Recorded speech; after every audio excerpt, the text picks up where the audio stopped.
அரபு நாட்டில் முக்கியமான ஒரு என்டர்டெயின்மெண்ட்டாக இருந்தது வந்து கேமல் ரேஸ்.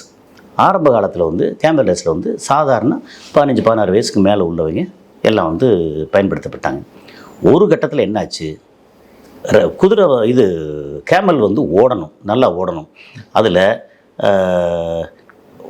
என்ன சொல்கிறது, குழந்தைகள் சின்ன வயசாக இருந்தால் அவங்களுக்கு என்ன ஒரு 8 கிலோ 10 கிலோ 15 கிலோ அதுக்குள்ளே வந்து அந்த பாடி வெயிட் அதுக்குள்ளே இருந்ததுன்னா அது வெயிட்டு கம்மியாக இருக்கும். நமக்கு கேமல் வந்து அந்த வெயிட் அதிகமாக இருந்தால் கேமலோட ஓட்டம் வந்து கம்மியாக குறைஞ்சிருக்கும். அப்போ என்ன செய்ய ஆரம்பித்தாங்கன்னா, பொதுவாக வந்து அங்கே அரசர் இருக்காங்க இல்லையா, ஷேக்ஸ் இருக்காங்க இல்லையா, அவங்களுடைய கேமல் வந்து வெற்றி பெறணும் அப்படின்னா ஆட்களை வந்து கொஞ்சம் லீனாக அந்த மாதிரி ஆட்களை பிடிச்சி வந்து பண்ணாங்க.